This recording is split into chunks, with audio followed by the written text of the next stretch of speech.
kalsadang ito sa China ay bigla na lamang gumuho at gumawa ng malaking butas kung saan nahulog ang isang tao na nagda-drive ng scooter. Nagsigawan naman ang mga tao nung nilamon ng dambuhalang butas ang isang bahay na ito. Muntik ring lamunin ang pulis nang biglang lumaki pa ang butas na ito sa isang kalsada. Ilan lamang ito sa napakaraming sinkhole na bigla na lamang lumitaw sa mga malalaking syudad sa China.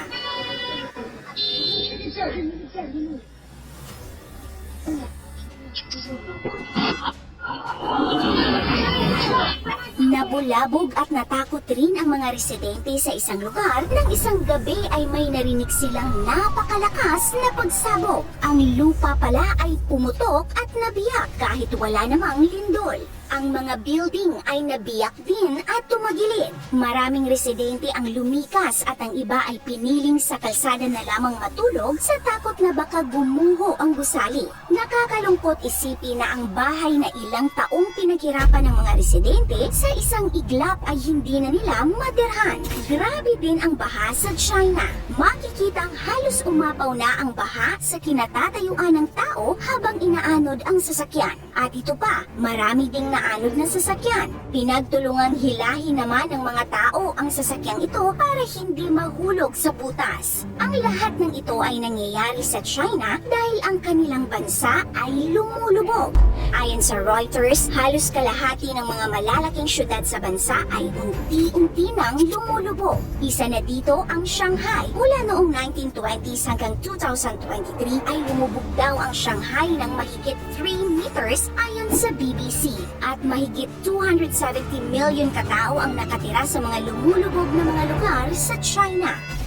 Ayon sa pag-aaral, may mga lugar sa bansa na lumulubog ng 3 millimeters kada taon kung saan nakatira ang nasa 270 million katao. Meron ding lugar na lumulubog ng mahigit 10 millimeters kada taon at nasa 67 million katao naman ang nakatira. At meron ding mga lugar na mas mabilis ang paglubog, nasa mahigit 45 millimeters kada taon. Maliit pakinggan dahil ilang millimeters lang naman ang paglubog bawat taon, pero ayon sa mga eksperto, pagdating ng 2120 ay maaaring isang quarter na ng coastal land ng China ang malulubog sa tubig at tuluyang maglalaho sa mapa. Ilan ito sa mga dahilan kung bakit unti-unting lumulubog ang China. Adik sa semento. Ayon sa US Census Bureau, sa kasalukuyan ang China ang may pinakamalaking populasyon sa mundo. Nasa mahigit 1.4 billion katao ang naninirahan dito. Sa bilis ng pagdami ng tao ay ganun din kabilis ang pagdami ng building sa China dahil sa urbanization.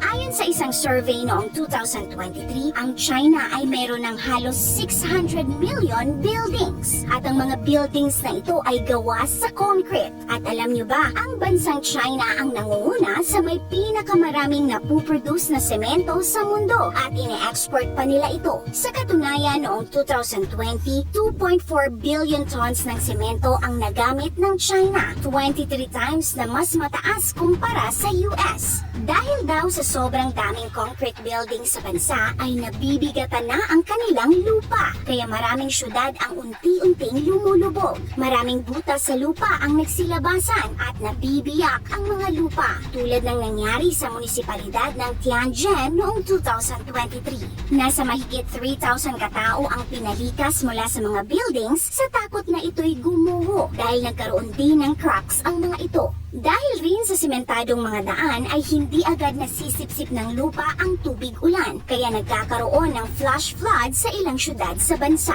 Pagkuha ng groundwater. Tinuturing ding isa sa mga dahilan kung bakit lumulubog ang China ay dahil sa overground water abstraction o labis na pagkuha ng tubig sa ilalim ng lupa. Ang groundwater o tubig sa mga aquifers ay nagbibigay ng hydraulic support sa mga bato at lupa sa ibabaw. At kung maraming tubig ang naaalis ay lulubog o guguho ang lupa. At dahil nga malaki ang kanilang populasyon, ay aasahan talagang maraming tao rin ang kukuha at gagamit ng tubig sa ilalim ng lupa.